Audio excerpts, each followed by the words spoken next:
Prominent women in the White House facing attacks from all sides. The headlines were filled with rumors about marital problems between the president and the First Lady.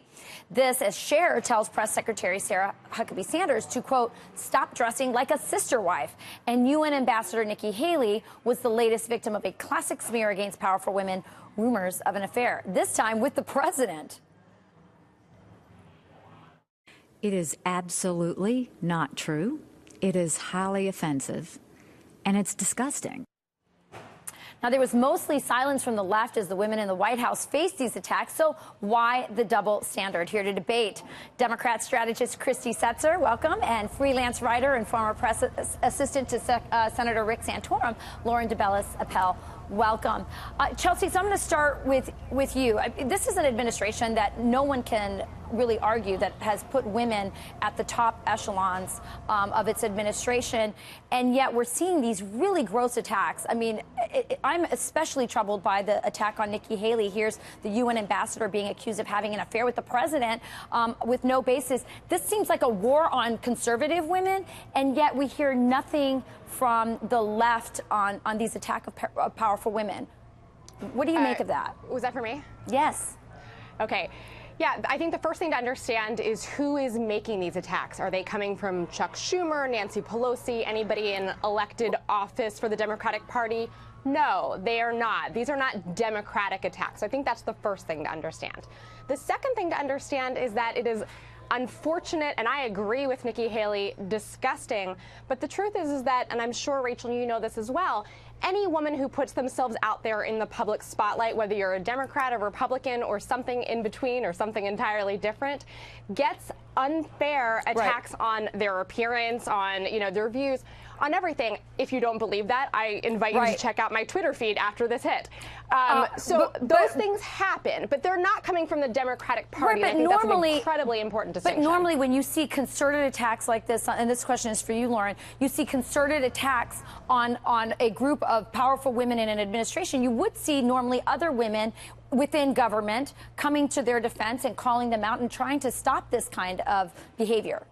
Exactly. And I think, Rachel, good morning. This is a symptom of a greater problem. And I think what you're seeing here is that women on the left cannot wrap their mind around the fact that so many women in this country voted for President Trump. I mean, this is a president whose policies. Attacking them, Lauren? Which women? Can you name who's attacking them? This is a president whose policies are good for women. This is a president who has put women in key positions in the White House. This is a president who has put women in key positions in the cabinet. Christy. These women are talented women.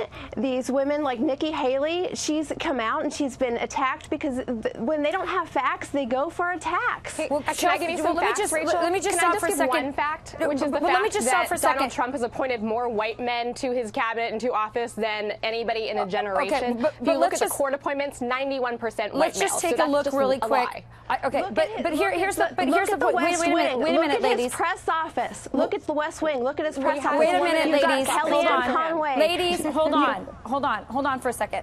I want to take a look at this clip from Chelsea Handler. And you're right, it's not coming from government officials, Christy. But as you and I both know, culture leads politics. And I think Chelsea has a big voice and has a big influence on Democrat politics in some cultural ways. Wait, let's just play the clip and see. In Democratic politics.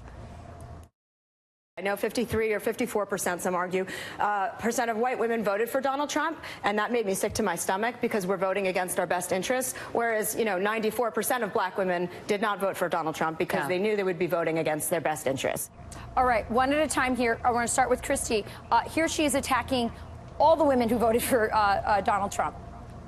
And she is allowed to, as someone who holds a public platform. But again, she does not speak for the Democratic Party. She may have voted Democratic. I assume she did. But, David Duke voted for Donald Trump, I assume, as well, right? Does he speak for the president? I would hope you would think not. Okay. Lauren, last word on this one. This shows the big disconnect between these liberals who call themselves feminists in this country and the rest of the women in this country. There's a huge disconnect going on here. They do not speak for all women, and they claim to.